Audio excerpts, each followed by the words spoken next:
दिखाने जा रहे हैं जो आपके और हमारे परिवारों से ताल्लुक रखती है। इस बार हम एक ऐसे जुर्म की कहानी लेकर आए हैं जिसे रोकने के लिए दुनिया भर के कई मुल्कों ने मुहिम छेड़ी, लेकिन न जुर्म खत्म हुआ न जुर्म की साजिशें। ये वो जुर्म है जिसे हम स्मगलिंग या तस्करी के नाम से जानते हैं। मास्टरमाइंड में आज हम सिर्फ तस्करी के कई खतरनाक गिरोहों का भांडाफोड़ नहीं करेंगे, बल्कि तस्करी के कई अजीबो गरीब तरीके आपको दिखाएंगे लाइव, ताकि आप भी देश के दुश्मनों के खिलाफ आवाज बुलंद कर पाएं।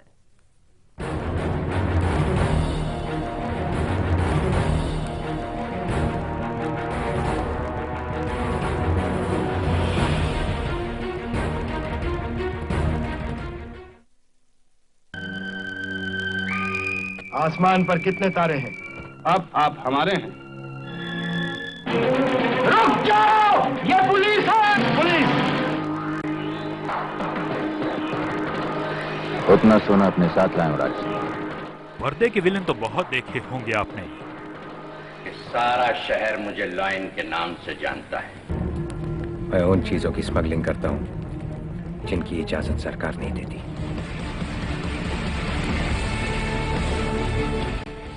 आज असल जिंदगी के खलनायकों से भी मिलिए और जानिए कि ड्रग्स, सोने और हीरे की तस्करी के जो पैंतरे हमने फिल्मों में देखे वो कितने पुराने हो गए और असल जिंदगी के खलनायक कितने आगे निकल गए।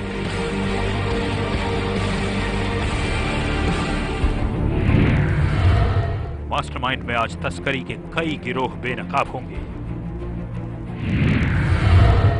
आज आप तस्करी की कई तकनीकें लाइव देखने वाले हैं। लाइव इंडिया के स्टूडियो में आज हम आपको दिखाएंगे देश में तस्करों की कुछ ऐसी साजिशें जो हाल ही में बेनकाब हुई हैं।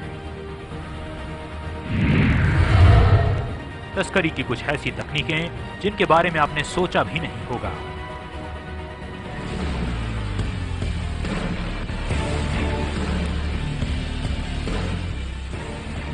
उन अपराधियों को, उनकी तकनीकों को आपके सामने लाने का मकसद सिर्फ इतना है कि जो धंधा अब तक दुनिया की निगाहों से दूर था अब सबके सामने आए।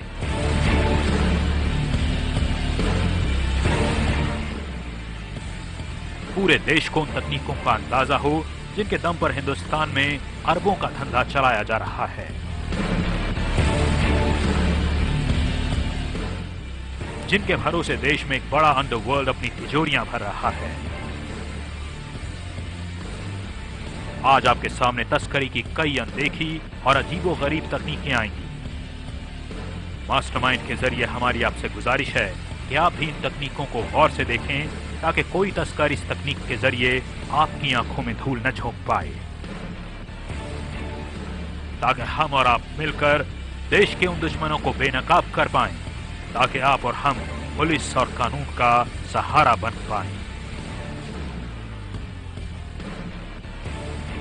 Bureau report, live India.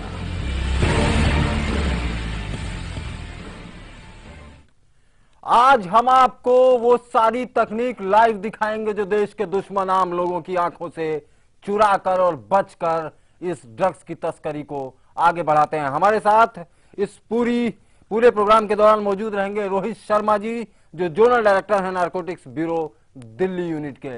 हमारे साथ ये तमाम वो तकनीक और सामान है जिनके जरिए आज देश के दुश्मन आप और हमारे घर में जहर फैला रहे हैं। आगे बढ़ने से पहले ये बताना भी जरूरी है कि हम ये भांडाफोड़ क्यों कर रहे हैं। दरअसल इसकी वजह है पिछले कुछ दिनों में बेनकाब हुए कई साजिशें।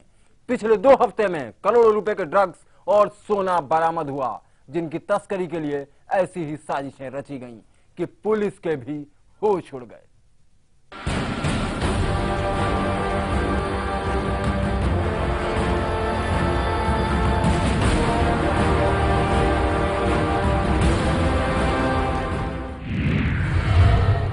जूते में ड्रग्स।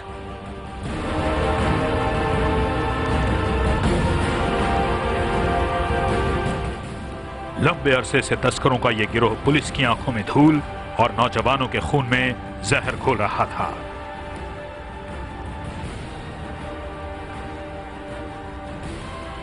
क्या आप अंदाजा लगा सकते हैं कि इस सैंडल में ड्रग्स की एक बड़ी खेप भी छिपी है? सुरक्षा जांच के दौरान यह गिरोह खुद को जूते का कारोबारी बताया करता था। जांच के दौरान इनके सामानों में जूते और सैंडल के अलावा कुछ नहीं मिला, लेकिन जब उन जूतों की पड़ताल हुई तो पुलिस अधिकारियों के भी होश उड़ गए।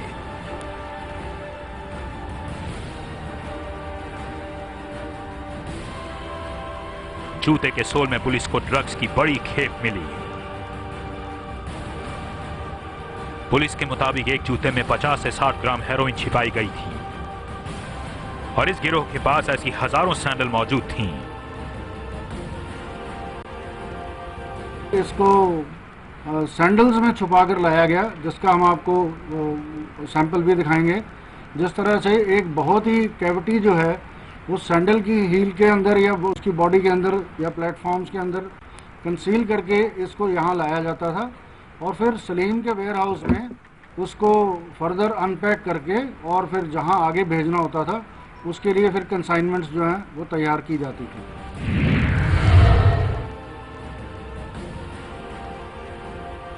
चंद दिनों पहले दिल्ली पुलिस की टीम ने राजधानी से 30 किलो हेरोइन के साथ एक बड़े गिरोह को बेनकाब किया।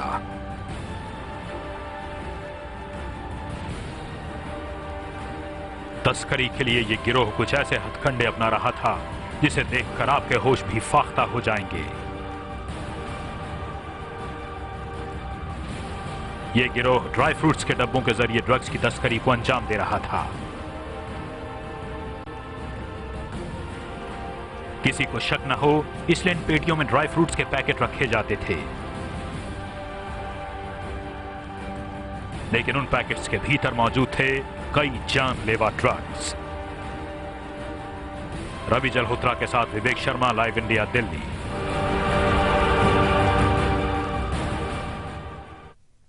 आपने देखा कि देश के दुश्मन किस तरह से और किन तकनीकों के जरिए ये जहर इस देश में फैलाने की कोशिश कर रहे हैं। हमारे पास इस वक्त कुछ ऐसी चीजें हैं जिनके जरिए अभी पिछले 2 महीने में ये सारी जो साजिशें हैं वो अंजाम दी गई। मैं आपको दिखाना चाहूंगा कि ये एक जो आपने अभी इस रिपोर्ट में देखा कि किस तरह से एक चप्पल के जरिए, एक सैंडल के जरिए ड्रग्स को अंजाम दिया गया।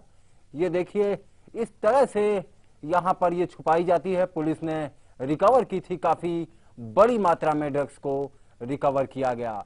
इस तरीके से छुपाया जाता है।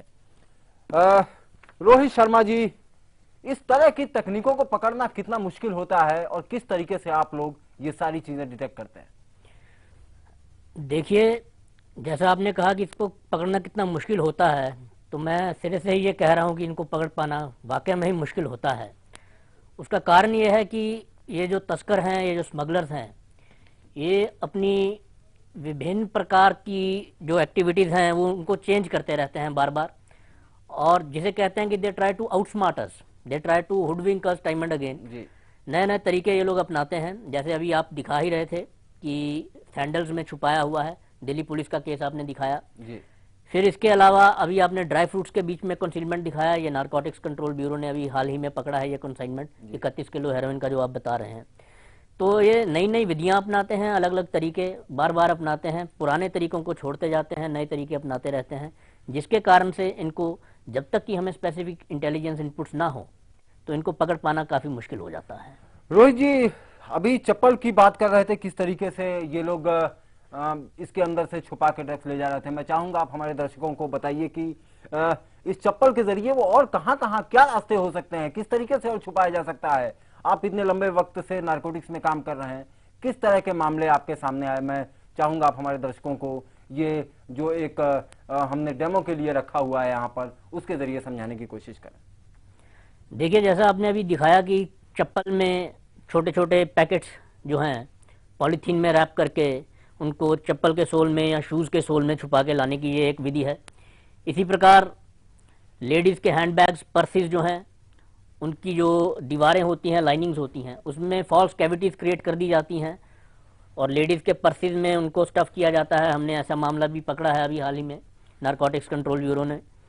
इसके अलावा जो नी पैड्स होते हैं, आपने देखा होगा हॉकी के प्लेयर्स जो हैं नी पैड्स यूज करते हैं, तो नी पैड्स में भी इवन एक खेप हमने पकड़ी कि नी पैड्स में ड्रग्स छुपा के लाए गए थे।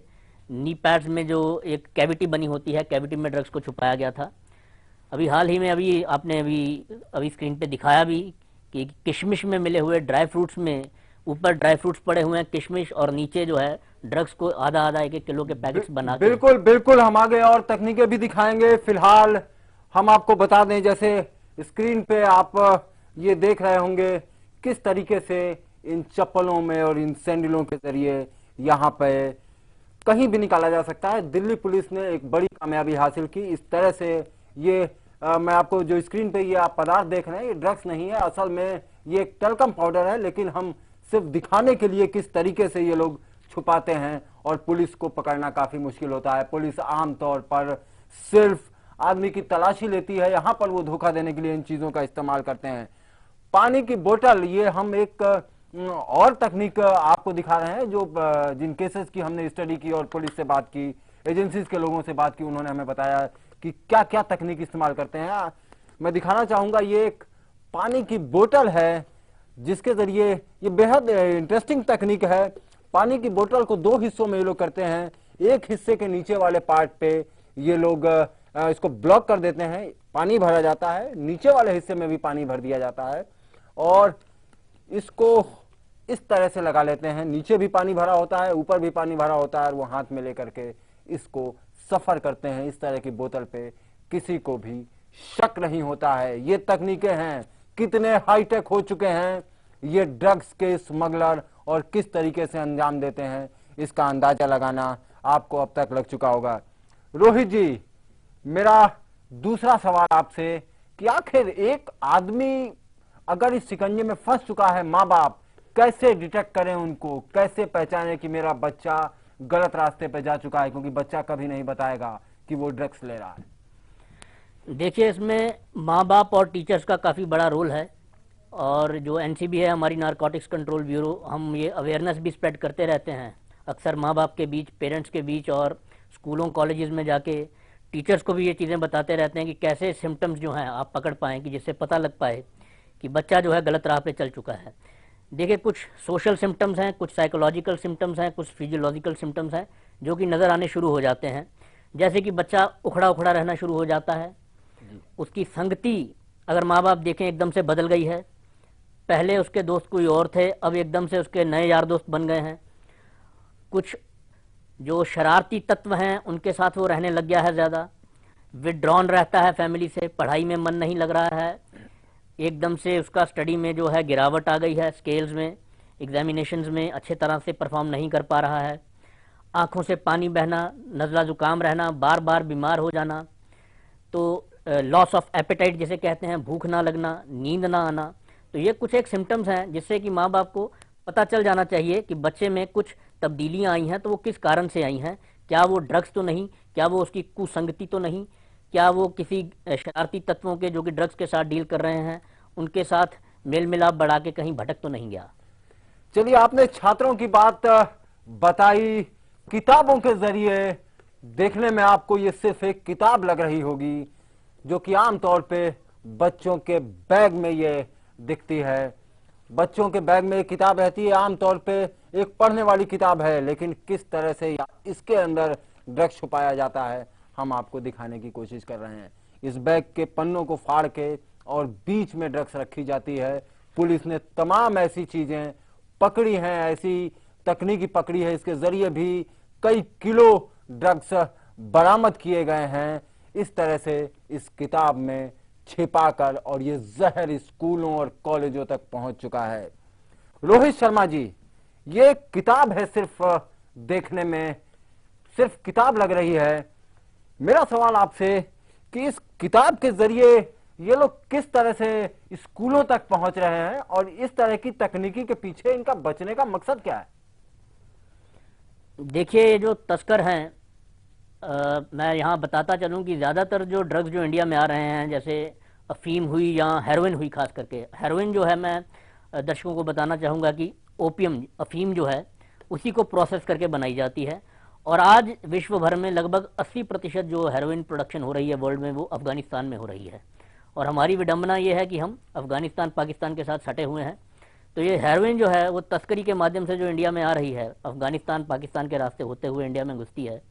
तो कहीं ना कहीं जो एलिमेंट्स जो हैं जो हमारे देश के विरुद्ध जा रहे हैं, उनकी कोशिश ये है कि हमारा जो युवा वर्ग है, जो पढ़ने वाला वर्ग है, जो बच्चे हैं, शिष्य जो हैं, उन तक ये पहुँचे, युवा वर्ग तक पहुँचे और नस्लें की नस्लें जो हैं खराब कर दी जाएं विरोधी मुल्क की।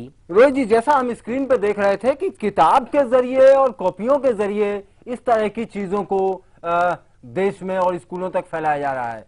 ये आप किताब देख रहे हैं, इस किताब के जरिए ये लोग बच्चों तक पहुंचने की कोशिश कर रहे हैं।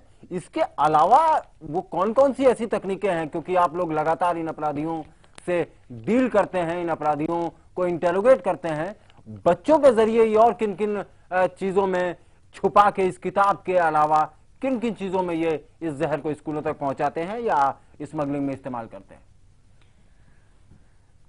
देखिए, ये डायरेक्टली स्कूल्स में सीधा किताबों के रास्ते पहुंचाना एक माध्यम आपने जैसे बताया है, लेकिन इसके अलावा ये लोग कोशिश करते हैं कि स्कूल के अंदर एंटर करने की बजाय स्कूलों के बाहर जो गार्डन्स हैं, अभी हमने दिल्ली में ही हाल ही में एक इंस्टीट्यूट में कुछ ऐसे बच्चों को पाया, इंस्टीट्यूट के बाहर, मैं इंस्टीट्यूट का नाम नहीं लेना चाहूँगा, लेकिन हमने पाया कि वही बहुत फेमस इंस्टीट्यूट है, तो उसके बाहर जो हैं बच्चे सामने पार्क में जॉइंट्स जिसे हम कहते हैं, गांजा जो है या चरस के जॉइंट्स बना के, सिगरेट बना के लंबी लंबी, तो वो पी रहे थे। तो कहने का तात्पर्य ये है कि ये ज़रूरी नहीं है कि किताबों के ज़रिए स्कूल कॉलेज के अंदर ही पहुंचाया जा रहा है, वो पहुंचाना रिलेटिवली मुश्किल है क्योंकि स्कूल अथॉरिटीज़ या कॉलेज अथॉरिटीज़ रिलेटिवली चौकन्नी है। उसके बजाय बनिस्बत ये ईजियर समझते हैं कि बच्चों को बाहर ही कहीं मिला जाए, गार्डन्स वगैरह में या कहीं कॉमन प्लेस पे, मार्केट प्लेस में कहीं मिला जाए, कैफ़े जॉइंट्स पे मिला जाए, और वहाँ पे जो एक मेन सरगना होता है, जो शिष्यों के बिहाफ पे काम कर रहा होता है, स्टूडेंट्स के बिहाफ पे। बिल्कुल, आगे हम और भी तरीके दिखाएंगे दर्शकों को और ये बताने की कोशिश करेंगे कि आपके बच्चों और आपके परिवार के लोगों की नसों में जहर किन किन तरीकों से फैलाया जा रहा है। फिलहाल वक्त है एक छोटे से ब्रेक का।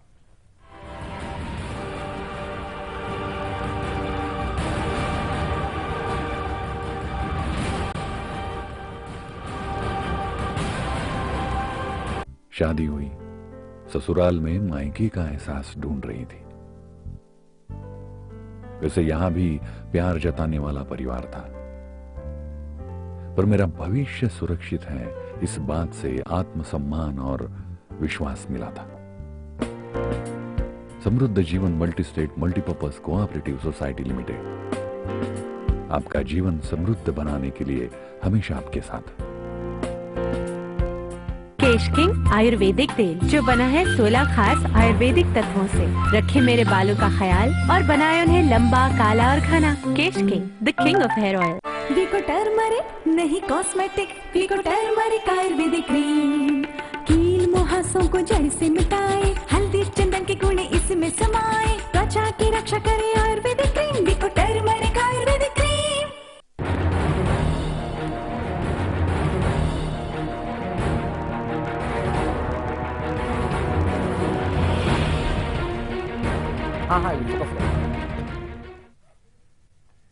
देश के दुश्मन और कुछ बाहरी लोग किस तरीके से हमारे मुल्क में इस जहर को फैला रहे हैं, कुछ और तरीकों पे बात करेंगे। आप ये ड्राई फ्रूट देख रहे हैं, ये फल देख रहे हैं, ये आमतौर पे देखने में सिर्फ एक सेब लग रहा है, लेकिन असल में इसके अंदर भी ड्रग्स छुपाकर लाई जाती है।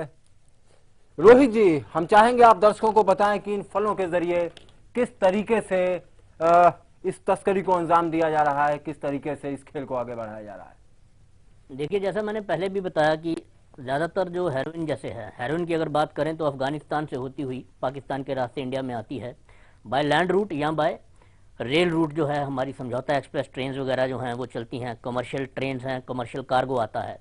तो उसमें क्या है, जैसे ड्राई फ्रूट्स खास करके आते हैं, सेब का आपने एग्जांपल दिया जी, तो सेब में जैसे आप दिखा रहे हैं कि ये फ्रूट्स में ऐसे अगर इनको काटें तो बीच में पुड़िया वगैरह ड्रग्स की रखी होती हैं।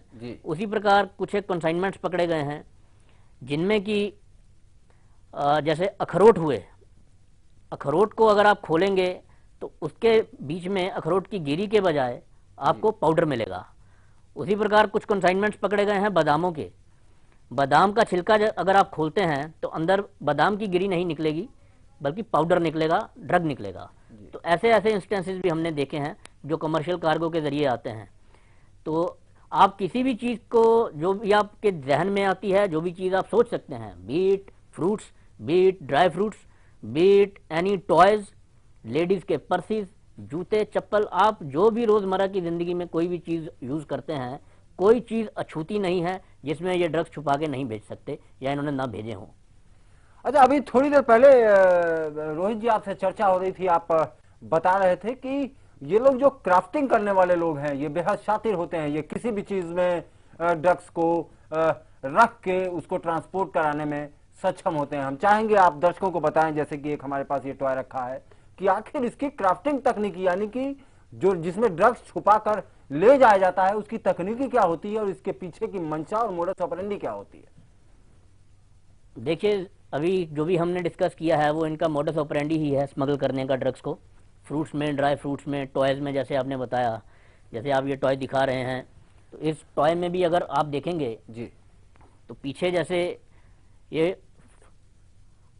फटा हुआ है या सिला नहीं हुआ है, तो इसके बीच में पुड़ियाँ छिपा के छोटे छोटे ड्रग्स, उनको पॉलीथीन में रैप करके, पॉलीथीन के बाद उसमें कई बार ये कार्बन पेपर भी चढ़ा देते हैं। उससे क्या होता है कि जैसे आपकी एयरपोर्ट्स पे जो स्कैनर्स हैं, ताकि वो एयरपोर्ट्स के स्कैनर्स जो हैं उनको ना पकड़ पाएँ, अगर आप पॉलीथीन से कवर कर देते हैं, लेयर्स बना देते हैं, या कार्बन पेपर में रैप कर देते हैं, या इवन थिन रबर ट्यूब्स, यहाँ तक देखा गया है कि इवन कॉन्डम्स में छिपा के ये लोग स्टफ़ कर देते हैं, तो उनको डिटेक्ट कर पाना, जो स्कैनिंग मशीन्स हैं, बढ़िया से बढ़िया स्कैनिंग मशीन्स भी जो लगी हुई हैं विश्व भर के एयरपोर्ट्स पे, वो भी इनको नहीं डिटेक्ट कर पाती। अच्छा, जैसे कि आप दर्शकों को ये टॉय दिखा रहे हैं, इस टॉय के जरिए आप समझाने की कोशिश कर रहे हैं, इसके अलावा क्राफ्टिंग की वो कौन कौन सी तकनीक होती है, बैग्स के जरिए कहाँ वो छुपाते हैं जिससे कि स्कैनिंग मशीन और तमाम तकनीकें फेल हो जाती हैं। ये जो भी ऐसे आप प्रोडक्ट्स दिखा रहे हैं, जो पड़े हुए हैं जी, इनमें कभी ना कभी माल पास्ट में आया है और आगे भी आता रहेगा, हमें पता है, क्योंकि ये लोग देर टाइम टेस्टेड मेथड्स हैं इनके, जो कि ये हुडविंग करते हैं, जिससे एनफोर्समेंट एजेंसीज को, कस्टम्स को एयरपोर्ट पे, और एयरपोर्ट पे जो भी CISF हैं और भी हमारी एजेंसीज हैं, और पुलिस को, और नारकोटिक्स कंट्रोल ब्यूरो। इस बैग के जरिए वो लोग किस तरह से छुपाते हैं? जैसे अगर आप इस बैग में देखेंगे तो बैग की जो लाइनिंग है, नॉर्मली ये क्या है कि इसको नॉर्मल जो कैविटी है बैग के अंदर, जो जगह है, उसमें नहीं छुपाएंगे जी। ये बैग की एक वॉल ये है, एक वॉल ये है जी। तो इस वॉल को अगर हम फाड़ दें अगर, तो वॉल के बीच में अंदर देखिए कपड़ा है और बाहर चमड़ा है, तो इस कपड़े और चमड़े के बीच में जो जगह है उसमें एक फॉल्स कैविटी, जो हम कहते हैं कैविटीज जो होती हैं, उस फॉल्स कैविटी में ये स्टफिंग करते हैं, फिलिंग करते हैं। वही जैसे मैंने बताया, पॉलीथीन में रैप कर देंगे, या कार्बन पेपर में रैप कर देंगे, या थिन रबर में पैक कर देंगे, ताकि स्कैनिंग डिवाइसेस जो हैं उनको डिटेक्ट ना कर पाएं। जी बिल्कुल। किस तरीके से ये लोग किन किन तरीकों से इस खेल को अंजाम दे रहे हैं, देश के में तस्करी के मामले कितने बढ़े हैं, देश में तस्करी की हकीकत क्या है, जरा ये भी आपको दिखाते हैं। 2009 में 1045 किलो इस तरह की ड्रग्स पकड़ी गई। 2010 में 766 किलोग्राम 766 किलो ड्रग्स पकड़ी गई। 2011 में 511, 2012 में 1027, 2013 में 1524 किलो हीरोइन पकड़ी जा चुकी है। इस वक्त देश में ये वो मात्रा है जो पुलिस ने पकड़ ली है। न जाने अभी पुलिस की गिरफ्त से बाहर ये जहर कितना इस देश में घूम रहा है। ड्रग्स तस्करी के मामले 2009 में 17,780 केस रजिस्टर हो चुके हैं। 15,206 केस 2010 में, 2011 में 10,036 केस रजिस्टर्ड हुए हैं। 2012 में 10,272 और 2013 में 10,631 मामले अब तक रजिस्टर्ड हो चुके हैं। कितनी बुरी तस्वीर है और कितनी खतरनाक तस्वीर है, ये अंदाजा लगाने के लिए ये आंकड़े काफी हैं।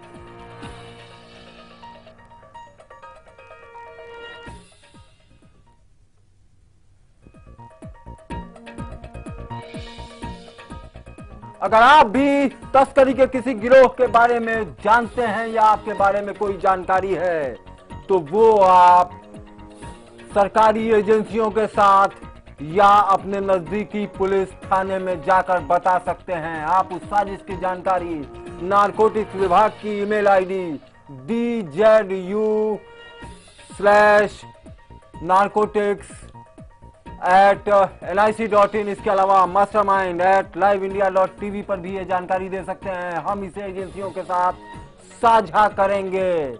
आपकी पहचान गुप्त रखी जाएगी। dzu-ncb@nic.in पर यह जानकारी आप सीधे नारकोटिक्स कंट्रोल ब्यूरो को दे सकते हैं। ये तस्वीर है देश की, कितने मामले बढ़ रहे हैं और किस तरीके से इस खेल को अंजाम दिया जा रहा है। हमने आपको दिखाने की कोशिश की।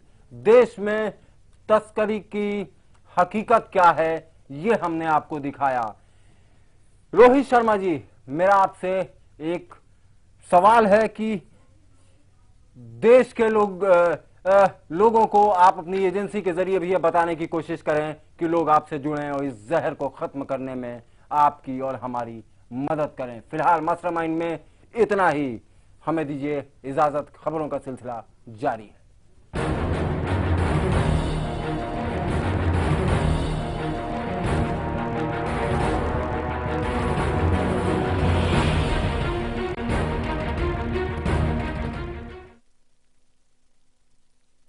समय जैसे जैसे बदलता गया वैसे वक्त के साथ साथ बच्चे भी जवां हो गए। अब उन्हें अपने घर में जो भी कुछ है उससे ज्यादा जो नहीं है इसका एहसास झट से होने लगा। पर अब उनकी खुशियां ही माँ बाप का भविष्य होती है ना। जमा पूंजी भावनाओं की, खुशहाली लाखों की। Samruddha Jeevan multi state multipurpose cooperative society limited.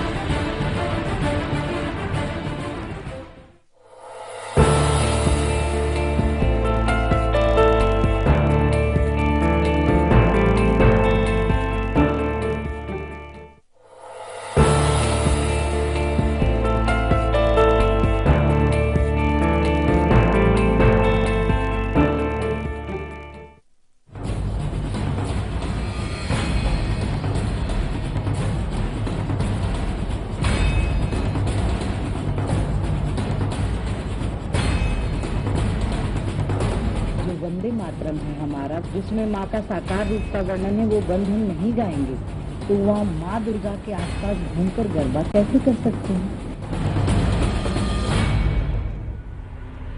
स्वागत है आपका इस खास पेशकश में। मैं निशांत प्रतिहस्त हूँ। गरबा यानी माँ आदिशक्ति की आराधना का एक आस्था भरा तरीका, लेकिन इन दिनों देश में इस गरबा पर भी सियासी गदर मची हुई है। इस सियासी गदर का केंद्र बना है इंदौर, जहां की बीजेपी विधायक ने एक बार फिर गरबा पंडाल में अल्पसंख्यकों की एंट्री पर रोक लगाने की बात कह दी है। लेकिन इस बार अंदाज थोड़ा अलग है।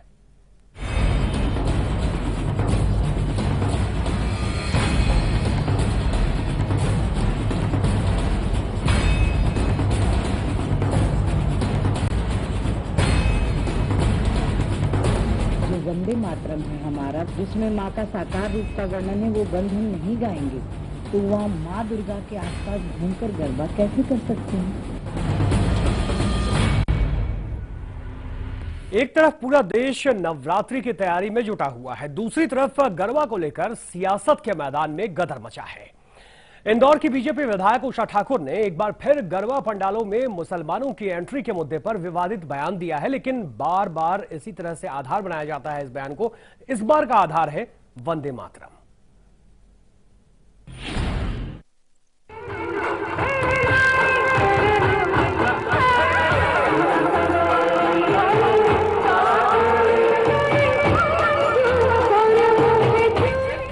इनका चेहरा तो आपको याद ही होगा।